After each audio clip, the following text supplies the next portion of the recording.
পঞ্চম টি-20 ম্যাচে ভারতকে আটকানো হবে অস্ট্রেলিয়ার একমাত্র লক্ষ্য, নইলে ভারত এমন কিছু করে ফেলবে যা অস্ট্রেলিয়ার ক্রিকেট ইতিহাসেই বদলে দিবে।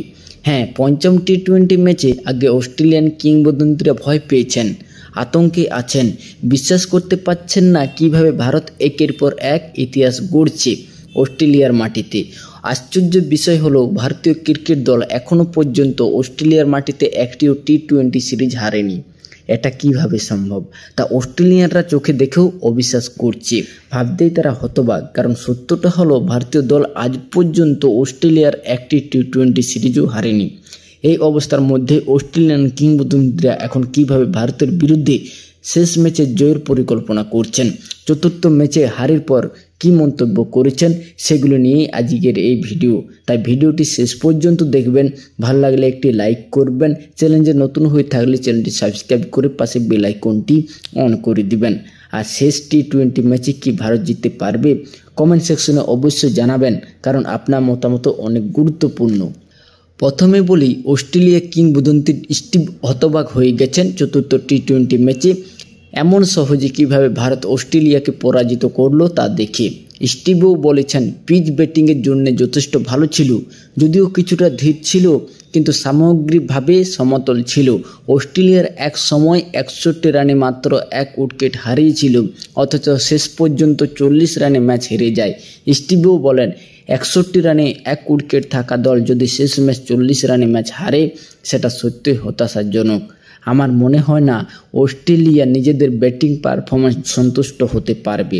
শনিবার গাভায় অনুষ্ঠিত হবে পঞ্চম ও শেষ ম্যাচ, যা অস্ট্রেলিয়ার জন্য জেতা অত্যন্ত প্রয়োজন যাতে সিরিজের হিসাব সমান হয়। স্টিভও আরও বলেন, এই ম্যাচটি জেতা অস্ট্রেলিয়ার জন্য অপরিহার্য, নইলে ভারত এমন কিছু করে ফেলবে যা কেউ ভাবতেও পারেনি। এদিকে কিংবদন্তি অ্যাডাম গিলক্রিস্টও শেষ ম্যাচের আগেই সতর্ক করেছেন নিজের দলকে। গিলক্রিস্টকে জিজ্ঞেস করা হয়েছিল ভারতীয় দলের কোন খেলোয়াড়কে অস্ট্রেলিয়াকে সবচেয়ে বেশি সতর্ক থাকতে হবে। তিনি বলেছেন, আমি ভাবছিলাম অভিষেক শর্মাকে বলবো, কিন্তু না, আমি অর্শদীপ সিংকে বেছে নিচ্ছি। গিলক্রিস্ট বলেন, আমার মনে হয় অর্শদীপ ইনিংসের শুরুতেও এবং শেষের মুহূর্ত খুব আক্রমণাত্মক। সে আন্তর্জাতিক টি-20 ক্রিকেটে ভারতের পক্ষে সবচেয়ে বেশি উইকেট নিয়েছে। তাই আমি মনে করি অস্ট্রেলিয়ান দলকে আসন্ন ম্যাচে অর্শদীপ সিংকে নিয়ে সাবধান থাকতে হবে। এখানে শেষ নয়, অস্ট্রেলিয়ার আরেক কিংবদন্তি শেন ওয়াটসন ভারতের দল নিয়ে বড় মন্তব্য করেছেন। তিনি বলেন, আইপিএলে ইম্প্যাক্ট প্লেয়ার নিয়ম আসার পর থেকে ভারতের অলরাউন্ডের বিকাশ ব্যাহত হয়েছে। যেমন নীতিশ কুমার রেড্ডি ও শিবম দুবে, ওরা হয়তো বলেই করতে পারেনি কিংবা খুব কম করেছে, ফলে তাদের বোলিং দক্ষতা উন্নত করার সুযোগ কমে গেছে। ইম্প্যাক্ট প্লেয়ার নিয়মে একজন ব্যাটসম্যান বেরিয়ে গেলেই মূল বোলার আসে, যা অলরাউন্ডার তৈরি হওয়ার পথে বাধা।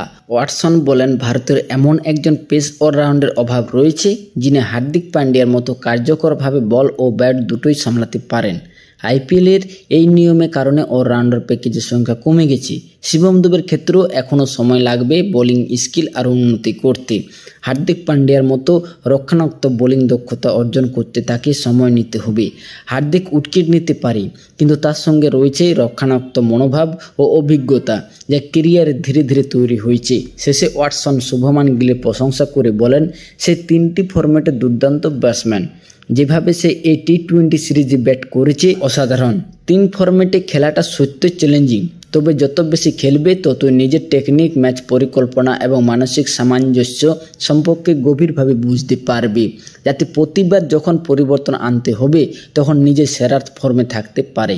ওয়াটসন সাংবাদিকের সঙ্গে কথা বলতে গিয়ে বলেন, এতে সময় লাগে এবং বারবার চেষ্টা ও ভুলের মাধ্যমে একজন খেলোয়াড় বুঝতে পারে যে ঠিক কী করতে হবে এবং ভিন্ন ভিন্ন পরিস্থিতিতে খেলতে হলে কিভাবে নিজেকে মানিয়ে নিতে হবে। শুভমান গিল অত্যন্ত প্রতিভাবান একজন ব্যাটসম্যান, তার টেকনিক অসাধারণ। ওয়াটসন আরও বলেন, বিভিন্ন ফরম্যাটে নিজের জায়গা করে নিতে তার খুব বেশি সময় লাগবে না, কারণ এমন দক্ষ খেলোয়াড়দের সঙ্গে সাধারণত সময় লাগে না। অর্থাৎ শেন ওয়াটসন এখনও শুভম গিলকে সম্পূর্ণভাবে সমর্থন করছেন। এদিকে কিছু ভারতীয় সাবেক ক্রিকেটারও ভারতীয় দলকে নিয়ে অবাক করা মন্তব্য করেছেন। যেমন সুরেশ রায়না বলেছেন, রিঙ্কু সিংকে প্লেইং 11-এ না দেখে তিনি বিস্মিত। রায়না রিঙ্কু সিংকে নিয়ে উদ্বেগ প্রকাশ করে বলেন, এই জয়ের পর আমার মনে হয় ভারতীয় দল পরের ম্যাচও জয়ের মনোভাব নিয়ে নামবে। তবে আমি জানি না রিঙ্কু সিংকে কোথায় সুযোগ দেওয়া হবে। 2008 সালের পর আমরা অস্ট্রেলিয়ার কোনো সিরিজ হারিনি। সিরিজ জয়ের পর আত্মবিশ্বাস ধরে রাখা খুবই গুরুত্বপূর্ণ। রায়না আরও বলেন, রিঙ্কু অবশ্যই ভারতীয় নির্বাচক ও কোচের ভবিষ্যৎ পরিকল্পনায় রয়েছে, কিন্তু যেভাবে জ্যোতিষ শর্মা গত ম্যাচে ভালো খেলছেন এবং ওয়াশিংটন সুন্দর আবারও ভালো পারফর্ম করেছেন, তাতে মনে হয় বর্তমান দলেই তার যাবে, যদি না কেউ ইনজুরিতে পড়ে। তবে পঞ্চম টি-20 ম্যাচেও ভারত জয়ের লক্ষ্য একই দল নিয়ে নামবে বলেই আমার ধারণা, তাই রিঙ্কুর সুযোগ পাওয়া কিছুটা কঠিন। রবীন্দ্র অশ্বিন বলেন, আমি সূর্যকুমার যাদবের 10 বলে 20 রানের ইনিংস নিয়ে খুবই খুশি। লক্ষ্য তারা করার সময় খেলোয়াড়দের সব শক্তি দিয়ে রান তুলতে হয় এবং পরিস্থিতি অনুযায়ী 2 ধরনের কৌশল নিতে হয়। উইকেট দেখে মনে হচ্ছিল 160 রানে ভালো স্কোর হবে। শুভমান যেভাবে ইনিংসের গতি বাড়িয়েছিল সেটাই করা প্রয়োজন ছিল এবং সে মাঠে সেটাই করেছে, তাই তার এই ইনিংসের জন্যে তাকে কৃতিত্ব দেওয়া উচিত। তবে আমি সূর্যকুমারের 10 বলে 20 রানের ইনিংস নিয়েও সমান খুশি, কারণ মাঠে সে যা করতে পারত তা করেছে। এরপর অশ্বিন প্রশ্ন তুলেন, কেন মোহাম্মদ শামিকে দক্ষিণ আফ্রিকার বিপক্ষে টেস্ট দলে রাখা হয়নি। তিনি বলেন, শুধু উইকেট ও পারফরমেন্সের দিক থেকে দেখলে শামির অবশ্যই দলে থাকা উচিত ছিল, কিন্তু নির্বাচকদের সিদ্ধান্ত দেখে মনে হচ্ছে হয় তারা তার কাছ থেকে আরও বেশি কিছু আশা করছে, নয়তো তাকে পরিকল্পনা থেকেই বাদ দেওয়া হয়েছে। যদি তাই হয় তাহলে নির্বাচকদের উচিত খেলোয়াড়দের সঙ্গে স্পষ্টভাবে কথা বলা, যাতে তারা বুঝতে পারে কোন জায়গায় উন্নতি করতে হবে। অর্থাৎ অশ্বিনের বক্তব্য ছিল, হয় শামিকে নির্বাচকরা প্ল্যান থেকে বাদ দিয়েছেন, নয়তো তার কাছ থেকে অতিরিক্ত প্রত্যাশা করছেন। মোহাম্মদ শামিকে দল থেকে বাদ দেওয়া নিয়ে নির্বাচকদের প্রতি রবিচন্দ্রন অশ্বিন তীব্র সমালোচনা করেছেন।